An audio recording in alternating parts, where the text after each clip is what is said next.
Então vamos lá.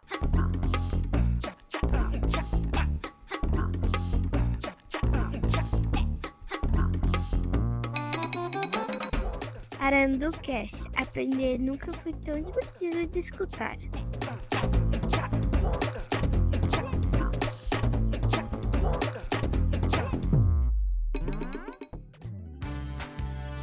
Olá, já pararam pra pensar no poder? Sejam muito bem-vindos a mais um episódio. Eu sou a Thaísa. E eu sou o Eduardo. E reagir, vamos mergulhar em um tema que nos conecta a exploração muito maior que nós. De seus recursos. A força primordial da natureza e suas manifestações, por vezes avassaladoras. Pachamama está irritada e precisamos falar sobre isso. Já pararam para pensar no poder silencioso do nosso planeta? Se a Terra pudesse sentir e reagir, qual seria a resposta para a exploração incessante de seus recursos? Preparem-se, pois hoje vamos explorar o acesso de raiva da natureza e o que a ficção científica pode nos ensinar sobre eles. E aí, Du, qual é a sua opinião sobre este assunto? Eu vou fazer a pergunta que nossos ouvintes gostam muito de saber. Quantas vezes por dia você pensa nisso? Olha, às vezes quando eu tô fazendo alguma coisa ou eu tô, sei lá, colocando alguma coisa no lixo, vem a imagem de Greta Thunberg dizendo "How dare you?" E aí eu coloco o negócio no lixo certo. É sobre isso. Eu escolho o reciclado, pois veio uma imagem de Greta na minha cara falando: "O que você tá fazendo, filha da..." Sim, pra quem não sabe, eu fumo tabaco, por exemplo, e eu escolho filtros biodegradáveis, que é pra ajudar o planeta. Mas eu acho que não vai ter solução nenhuma, porque o agronegócio vai acabar com tudo. O capitalismo predatório... O agro é tech, é top, é tudo. É tudo. Inclusive tragédia. Mas eu penso com uma frequência. Com muita frequência. Um assunto que Eduardo pensa com muita frequência. Sim, aparentemente eu penso muitas coisas com muita frequência. Mas é só um acaso. Algumas coisas eu não penso tanto, tá, gente? É só os assuntos que a gente escolhe pra fazer tema de episódios. Sim, é sobre isso. Por um acaso a gente escolhe temas que eu penso muito sobre. Uma pequena obsessão sobre o assunto. Voltando. Mas é isso. Voltando à face implacável da natureza. Quais são as causas e os impactos desses desastres naturais? Primeiro a gente tem que pensar, né, o que exatamente define um desastre natural, né? Tem diferentes tipos de desastres, né? Que são os tremores de terra, que podem reconfigurar uma paisagem, né? A gente tem furacões e tornados. Graças a Deus essas coisas todas não tem no Brasil, mas é aquela piada que infelizmente um dia o Nicolas fez, e aí todo mundo... Aí eu não quero mais fazer piadas que ele faça, mas era uma piada que meu avô fazia. Que o Brasil não tinha nada, aí o anjo olhou e falou assim: Deus, tão bom esse lugar, não tem nada errado com ele. E aí ele falou: espero eu colocar as pessoas. Mas sabe que eu sempre tive um medo constante, assim, de furacões, porque eu via aquelas coisas, porque os Estados Unidos são um pouco egocêntricos e, assim, o cinema é recheado de desastres naturais, né? Mas, e aí eu tinha medo de coisas que não podiam acontecer no Brasil. Porque eles têm todos, né? Sim, todos, juntos. Não é complicado. Mas a gente tem enchentes. A gente tem enchente, sim. Muitos. Nossa, assim... Eu acho que isso tem a ver um pouco com o que a gente já comentou no episódio de São Paulo, né? Porque as cidades também não foram pensadas, né? Por exemplo, São Paulo, os rios foram canalizados, né? A gente acaba não tendo um planejamento metropolitano. É muito aquela coisa de querer imitar os europeus, querer imitar os colonizadores, então querer imitar o tipo de cidade que eles tinham, a forma que eles montavam as coisas deles, e aí a gente acaba favorecendo desastres naturais, né? Sim. Não é criando eles, mas a gente favorece eles. Eu acho que esse episódio é muito sobre isso, né?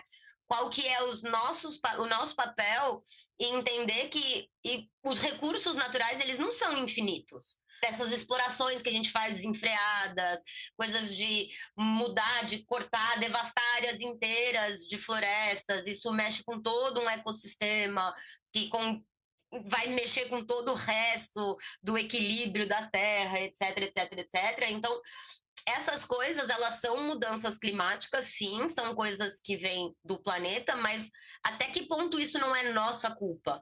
Né? Quanto que a gente também não está participando, de certa forma, né, criando catalisadores desses eventos extremos que a gente acaba vivendo em um momento ou outro.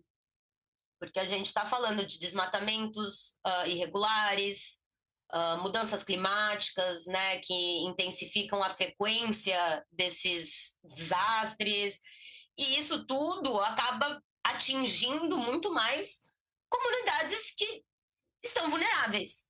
Sim. Né, esses impactos sociais, né, que a gente fala quando a gente vai pensar em situações como as que aconteceram, tipo, no Rio Grande do Sul, etc., a gente tem que quem foi mais impactado, no fundo, é a população que está na rua, ou é a população que mora em áreas de risco, em áreas que já não tem uma infraestrutura pensada adequadamente para aguentar certas coisas. Existe também descaso político, isso a gente não pode... a gente nunca pode esquecer, né, que infelizmente, existem pessoas que não conseguem enxergar o cargo político como um papel de você é um funcionário do seu povo e o seu papel é melhorar a vida daquela população, sabe? É para isso que você foi eleito. De uma forma ou de outra, assim, independente de quais são as suas crenças, etc. Nem tô entrando nisso. Sim, sim. Até porque essas políticas públicas para prevenção de desastres ou menos para diminuir os impactos disso, elas não, se elas dão certo, elas não são vistas, né? Então, assim, e elas são a longo prazo. Então, assim, porque assim, você vai ver quando deu errado. Você não vai notar quando deu certo. Então, assim, não traz popularidade, não traz um novo mandato. Então, assim, tem um interesse de classe, que é isso, eu vou escolher destruir uma área de reserva ambiental, porque eu posso plantar coisas, porque eu posso ter gado. O que é mais interessante para a sociedade? O que é interessante para a burguesia? Sempre tem uma classe dominante, né? A gente não pode esquecer esse detalhe. E é isso, a gente vive num equilíbrio muito... Porque a gente é uma pedra rolando no meio do espaço, no meio do nada, um nada que cresce o tempo todo, é uma coisa um pouco abstrata, mas a gente vive num equilíbrio muito, muito, muito delicado. A gente não leva isso em consideração. A gente extinguiu diversas espécies já, só com a mudança de temperatura, que a gente acelerou no processo. Porque, sim, é natural que aconteça mudanças de temperatura, é natural que aconteçam algumas coisas, mas, sim, acontece em milhares de anos, não uma coisa concentrada. A gente não precisava ter ajudado tanto. E aí vai entrando várias situações, né? Porque a gente tem até uma questão de regulamentação disso hoje, onde né, frear o desenvolvimento, de certa forma, industrial. Só que aí isso atinge os países subdesenvolvidos, não é mesmo? Porque quem era colonizador e causou muita questão durante a Revolução Industrial, a poluição toda que foi causada durante a Revolução Industrial, por exemplo, que foi um grande catalisador de muitos eventos climáticos que a gente vive hoje, ela foi causada por colonizadores que já estão desenvolvidos, que já têm uma economia estabelecida, que já tem um monte de outras coisas, e aí eu entendo, tipo, não tô falando, sim, vamos ter um monte de indústrias, etc. Não é esse o ponto. Mas é muito fácil você fazer escolhas para os outros, né? A gente sempre tem esse tipo de problema dentro da política mundial. Muita gente fazendo escolhas para os outros, né? Isso leva a gente até casos que não tem nada a ver com o que a gente está falando hoje, mas, por exemplo, Israel, né? Onde um grupo de pessoas decidiu, olha, esta terra pode ser de vocês, tal, mas essa terra não era deles para dar, para começo de conversa. E aí começa a se criar um outro tipo de problema em cima disso, que é enorme e que é super delicado e que tem que ser pensado de várias formas, mas que a gente nunca pode esquecer que são seres humanos. Independente do que eles acreditam e de etc., a gente está falando de pessoas, né? Então, voltando para a questão das questões climáticas, é a mesma coisa, né? A gente fala muito sobre o agro, tal, não sei o quê, e querendo ou não, o nosso agro, ele é desenfreado, né? A gente tem um custo de vida extremamente caro no Brasil, onde nem todo mundo consegue colocar carne, por exemplo, em todas as refeições, mas o abate de animais e a venda de animais de carne para o mercado e é mais coisa estragando, né? No fundo é criando mais lixo, é usando uma quantidade de água absurda, né? E isso é uma coisa até que a gente pode entrar para falar um pouquinho sobre a inteligência artificial, né? Que tipo, a inteligência artificial, não sei o quê. Cara, eu acho que a inteligência artificial é um negócio delicado. Sim, vai existir áreas onde ela pode ajudar, sim, as pessoas. Mas sim, ela, mano, é tosca ainda, em muitos aspectos, sabe? Sem ofensa, inteligências artificiais, mas tem coisas que elas ainda precisam ser melhoradas.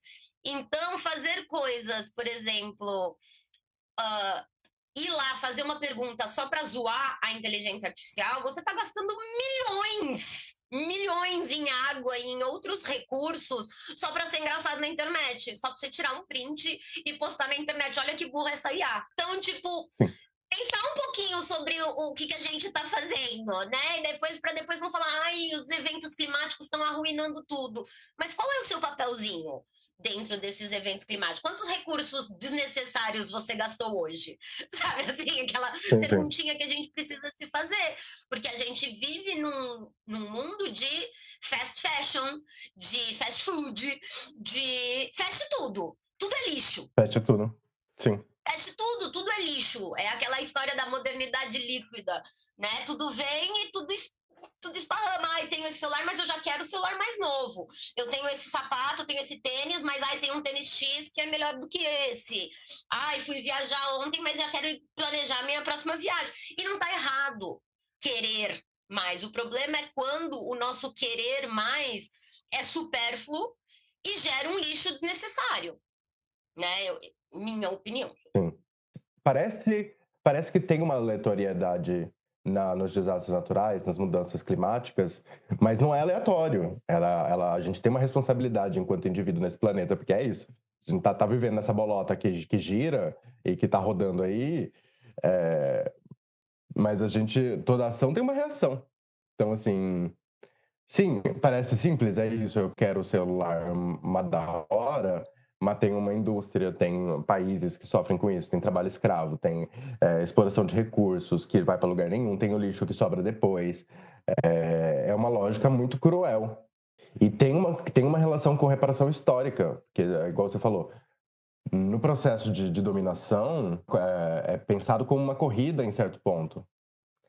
E aí, alguns países estão atrás, ou tiveram, sei lá. Você não pode pensar que o processo de industrialização na Europa, que teve anos e anos e anos para fazer, é igual ao do Brasil, que teve que ser condensado em um século.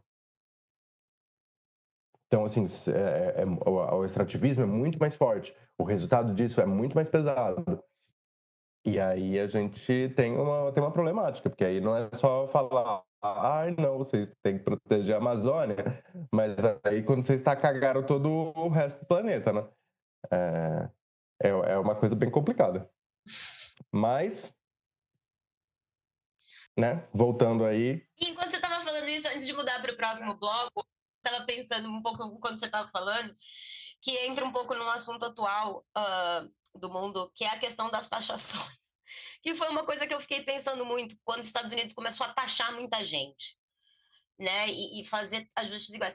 Só que os Estados Unidos é um país que terceirizou muito da produção. Ele pode ter muito produto final para vender, mas ele não tem assim, as indústrias, ele terceiriza. A gente sabe que, tipo, a maioria das indústrias dos Estados Unidos estão em Taiwan, estão na China, estão em outros lugares. Então, eles estão taxando as pessoas que vão devolver a mercadoria para eles pronta. Então, não faz muito sentido na minha cabeça, por exemplo, essa situação que a gente vai parar para pensar, porque eles saem perdendo, na minha concepção. Eu não sou da área de economia, mas quando eu penso o que os Estados Unidos produz, na minha cabeça vem muito das coisas que ele importa produzida e repassa como dele, sabe? Tipo, ele tem a empresa lá, a Nike é dele, ou a Apple é dele. Mas aonde são feitas as coisas da Nike e da Apple? Entendeu? É meio que nessa pegada que eu fico pensando muito.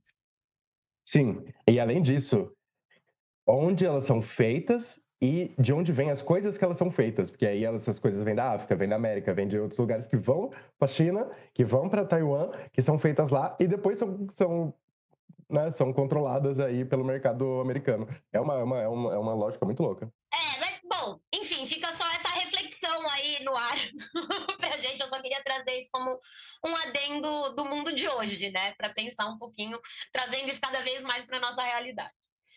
Mas passar para o nosso próximo bloco, que fala um pouquinho sobre o cinema e a literatura, né, dentro dessas catástrofes naturais, como que eles exploram esses cenários apocalípticos, né, desencadeados pela natureza. Tem O Dia Depois de Amanhã, tem Interstellar, Não Olhe para Cima, né, que tem diferentes facetas dessa mesma intenção, né. Então fica essa narrativa onde a natureza frequentemente ela assume um papel de personagem, né? Às vezes ela é imprevisível, às vezes ela é poderosa, tem hora que ela é quase vingativa, que ela reflete mesmo os nossos medos e ansiedades em relação ao mundo que a gente vive, né? Então essa ficção científica, ela força a gente, de certa forma, a confrontar a ligação que existe entre o nosso descaso humano e as repercussões em escala global, que muitas vezes vai gerar um custo devastador para a humanidade, né? Como acontecimento final dessa obra, por exemplo. Sim, porque no geral o que a gente quer é tentar sobreviver. Porque a gente sabe que qualquer coisa que der ruim, vai dar ruim, assim, e vai dar ruim pesado. Então, assim, é meio para tocar na ferida, porque é um medo comum, é um medo geral de que alguma coisa dê ruim. Acho que desde no último século, a gente tem muito, mesmo por causa das guerras, que têm sido um pouco mais globais e as armas têm ficado um pouco mais, como posso dizer, destrutivas, a gente tem um medo constante disso, né? Dos resultados das coisas que a gente faz e pode dar ruim. E é muito isso, né? Quanto mais essa tecnologia que a gente tem hoje, de certa forma, ela vai se evoluindo e vai cada vez mais se aproximando ao que a gente vê nesses filmes, né? Nessas narrativas, ou nesses livros de narrativa de ficção científica, isso começa a fazer a gente parar e pensar: poxa, será que está acontecendo aquilo? Será que aquele livro não era uma ficção científica mesmo? Será que ele estava tentando me avisar alguma coisa? Sabe? Tipo, você começa a levar em consideração que, às vezes, as coisas que a gente imagina como catástrofes não são só nossa imaginação, são coisas que realmente podem acontecer. Então, isso começa a fazer a gente prestar atenção redobrada ao que está acontecendo, né, à nossa volta. Deveria, pelo menos, nem sempre faz, porque até hoje a gente sabe que tem muita gente que acha que aquecimento global, não existe. Sim. Não existe aquecimento global. Fiquei com frio ontem. Que aquecimento global é esse? Não, amigo, não funciona assim. Você pode ficar com frio no aquecimento global. Não é sobre isso. Sim, eu adoro que as pessoas pensam que o aquecimento global é só a parte do calor. Quem dera. Quem dera não, né? Porque, pô, eu adoro um verão na praia, porém não um verão na cidade de São Paulo. Não, tudo bem. Mas é que, não, realmente, bom, enfim. É melhor nem falar, porque é realmente. Por exemplo, isso pensando Europa, que já tem algumas condições específicas. Por exemplo, a diminuição da neve nas montanhas faz com que aqui, isso aqui porque eu estou na região que tem mais água, em teoria, tenha uma problemática, porque se acabar a neve, a água não desce da montanha. E aí a água não desce da montanha, o rio morre. E aí o rio morre, todo mundo morre, porque não tem outra. Não tem uma. Tipo, não é São Paulo que tem 227 rios. Não sei se é 227, mas é 200 e alguma coisa. Mesmo que eles estejam cobertos. Não tem fonte de água nos lugares. Porque isso acontece mais nos trópicos. Então você precisa de um apoio geográfico. E aí o quê? Você tem a desertificação no Brasil também. Então, assim, porque muda tudo, as correntes marítimas, que muda a temperatura, que muda o vento, que muda todo o rolê. Que vai mudar a vida marinha daquele lugar. Por exemplo, se a gente está falando de Sim, sim, sim. oceanos, que vai alterar todo o fluxo do que está acontecendo, né? Então, Sim, como a gente vive, como a gente come, como a gente. Tudo que a gente faz. Então, assim, esses filmes são legais também porque dá um panorama de e se? E o e se, às vezes, é muito legal. Tipo, o Não Olhe Pra Cima, eu acho muito interessante porque é uma coisa simples, é só uma pedra que vem do espaço, que pode acontecer em qualquer momento. E é isso, as pessoas estão vendo a pedra cair, metade da galera diz, não vou olhar pra cima, ou seja, não vi pedra. Pedra, que pedra? se eu não ver, não está acontecendo. Se eu não ver isso, não existe. Sim, e aí o que? A mídia ainda aproveita de tipo, não, imagina, você acha? Uma pedra. E aí ainda, quando descobre que a pedra pode ter minerais que dá para vender, não, vamos deixar chegar perto, a ideia é idiota. Vamos deixar chegar perto, porque aí a gente explode e pega a pedra. Já fez um plano para conseguir tirar o bagulho Sim. e salvar as pessoas. Não, vamos esperar ela chegar só mais um pouquinho, só pra gente ver quanto vale o que tá na pedra. Pode matar várias pessoas, mas não tem problema. A gente só quer ver quanto vale. Sim. E isso entra também na questão do valor da vida das pessoas, né? É muito essa questão do valor da vida das pessoas através do valor das coisas dentro do sistema capitalista, né? Quanto que isso pode render de dinheiro dentro da tecnologia, porque tinha alguma coisa assim, né? Era algum minério muito bom Sim. relacionado à tecnologia ou a armamentos, era alguma coisa muito específica. E que são os dois grandes fixações, vamos dizer assim, das pessoas, dos velho branco que estão no poder. Sim. Desculpa, falei. Sim. Não, mas é meio que isso, entendeu? A fixação é meio essa. Sim, esse vídeo provavelmente a gente vai colocar de fundo o hino da Internacional Comunista, que aparentemente a gente tá só se descendo o sarrafo no capitalismo hoje, no eurocentrismo, na América do Norte, hoje a gente tá que tá. Gente, se vocês gostam do capitalismo e tal, não deixa de ouvir a gente, não. A gente só tá bravo com o sistema. Hoje é dia do trabalho, a gente tá gravando no dia do trabalho, é o nosso papel, sabe? Como cidadão, falar sobre o trabalhador. Sim, como diria a Greta Thunberg, how dare you? Isso daí vai estar em todos os momentos do nosso podcast hoje. Não, mas sabe que a gente imprimiu aqui em casa e colocou na parede, perto perto do lixo. Mas continuam colocando o lixo no lugar errado, então assim, não tá funcionando, só pra mim. Só você ficou intimidado por Greta. Sim. Não, mas enfim, é isso. Todas essas problemáticas, mas o que a gente faz com essa merda? Né? O caminho tá ali, tá? As anunciações vieram, o que fazemos para evitar essas tragédias, né? Eu acho que a gente tem que lembrar que sustentabilidade não é só um conceito, né? Ela é uma espinha dorsal, ela é a base, né? A coluna base para qualquer tipo de estratégia de prevenção eficaz que a gente vai fazer nesse momento, né? E a sustentabilidade, gente, é jogar o lixo reciclável, sabe? Tipo, dividir as coisinhas, isso é interessante, é importante a gente fazer isso. Acho que, mas vai além disso, sabe? É ter um consumo consciente, tanto quando a gente fala de comida, né? Não deixar a comida estragar, etc. Buscar, eu sei que é difícil, mas às vezes buscar pequenos produtores, buscar mercadinhos menores, independentes, enfim. Porque, querendo ou não, essas pessoas, elas estão tentando fazer uma diferença né? Para elas, você comprar delas vai fazer muito mais diferença do que se você comprar de uma grande rede de supermercados, que eu não vou falar nenhuma porque ninguém está me pagando. Então, e também tem uma política de compra dentro desses mercados que é mais consciente também, entendeu? Porque eles também não têm como fazer um grande estoque de todas as coisas, então eles vão acabar estocando o que a população compra, e isso também é bom, porque daí a gente está criando cada vez mais uma forma comunitária de cuidar do mundo que está da nossa volta, né? E não só pensando em comida, vamos pensar em roupa, né? Tipo, pô, às vezes você tem umas roupas aí que você curte, mas você não usa.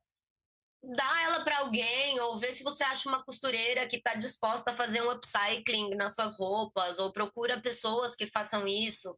Um, tem várias pessoas legais hoje que trabalham muito com upcycling de roupas, tem brechós que fazem isso, eu sei que o Luz da Vila, na Vila Mariana, por exemplo, ele faz isso, de pegar algumas roupas para fazer upcycling também, para depois revender. Então, tipo, isso existe, sabe? O mundo tá aí, o mundo tem possibilidades para a gente fazer um consumo consciente. É aquela coisa, às vezes deixar de comer carne, eu sei que como brasileiros, carne é uma grande parte da nossa comida, né? Das nossas refeições, arroz, feijão e bife. É tipo um base. Mas esses projetos tipo Segunda Sem Carne, eles são interessantes para a gente pensar em outras formas, né? Tipo, uma vez por semana atingir o agro aonde dói, não custa nada, Sim, sim. sabe? E eu acho que tem muito essa questão de, ai, mas se só eu vou fazer isso, tipo, eu não posso fazer nada. Cara, se todo mundo achar que não pode fazer nada e nunca fizer nada para mudar, realmente nada nunca vai mudar. Mas se todo mundo, mesmo sabendo que sozinho pode ser que não mude, mas continue fazendo, várias pessoas juntas fazendo, vão mudar, né? A Sim. gente tem que levar isso em consideração. E, além disso, a gente tem que cobrar dos nossos representantes aí políticas públicas mais robustas para o controle dessas explorações ambientais ou maneiras de diminuir ou facilitar o comércio de orgânicos ou de outras coisas. Por exemplo, tinha a feira do orgânico no Parque da Água Branca. Agora eu não sei mais, porque eu não estou mais em São Paulo, mas por um tempo foi bloqueado. Por um tempo foi proibido, por uma escolha arbitrária. Então, assim... E eu acho que vai além, né? A gente pode pensar também em transporte público, né? Tipo, a questão do transporte público para mim é sempre um grande incômodo, porque os ônibus não têm ônibus suficientes. Eu penso em São Paulo, por exemplo, não tem ônibus suficiente para quem usa ônibus. E a rua tá sempre cheia de carros, e esses carros estão com uma, duas pessoas dentro, sabe? Se você melhora o sistema de ônibus, você cria, sabe? Tipo, se você, em vez de pegar o seu carro, você divide carro com outras pessoas. Enfim, tantas formas. Porque cada carro tá soltando muitos monóxidos de carbono, etc, etc, etc. Então, se você melhora o transporte público, por exemplo, dentro dessas políticas públicas, você automaticamente vai melhorar o meio ambiente onde você está, sabe? Se você cria regras, se você investe em comunidades resilientes, né? Você está integrando tecnologia, fomentando cooperação, promovendo a preparação para enfrentar quando esses eventos acontecerem de uma forma muito mais preparada.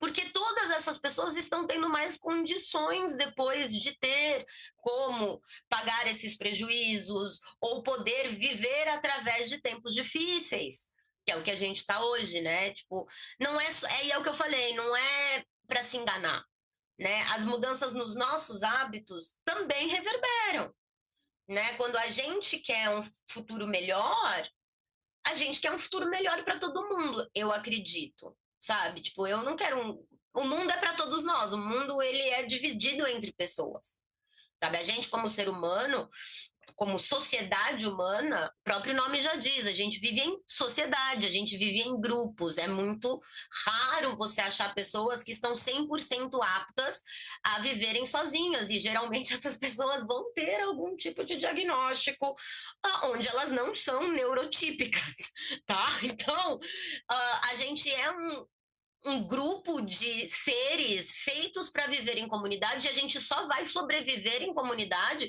pensando como uma comunidade, né? A gente tem plena consciência, novamente, a comunista tocando no fundo, a gente tem plena consciência que existem bilionários que tem grande poder sobre muitas coisas que a gente consome, muitas coisas que a gente faz, e a gente sabe que eles são bilionários porque eles fazem questão de falar isso. Eu vi isso num stand-up, eu achei muito bom.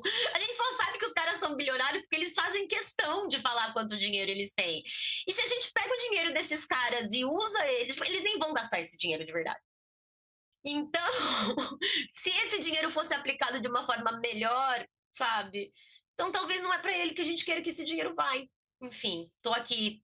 Por favor, não me odeiem muito. Não, mas é isso. Responsabilidade social e responsabilidade ambiental.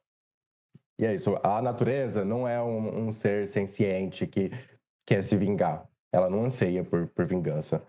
Mas ela vive de um equilíbrio muito delicado que merece respeito. E então, assim, melhor. Quanto menos você tocar, menos merda vai dar. É isso que eu queria falar. Bom, gente, é isso. No episódio de hoje, exploramos como os desastres naturais se manifestam como alertas contundentes e consequências diretas de nossa interação com o planeta, seja através da atividade da ciência ou da visão profética da ficção. A mensagem é clara: nossa relação com a natureza precisa urgentemente de uma transformação. Um beijo, gente, e até a semana que vem. Tchau, tchau, gente. Beijão.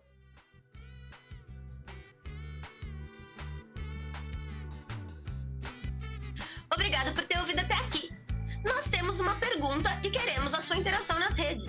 Diante da iminência de um desastre, quais ações você acredita serem as mais cruciais? Conta pra gente. Beijo. Esse podcast é feito com muito carinho pela Arandufan. Roteiros e apresentação, Thaísa Daniele e Eduardo Cotarelli. Edição e ajustes sonoros, Mac. Arte e identidade visual, Luke. A voz da vinheta é da Valentina Bernardino e as músicas adicionais são do Quincas Moreira.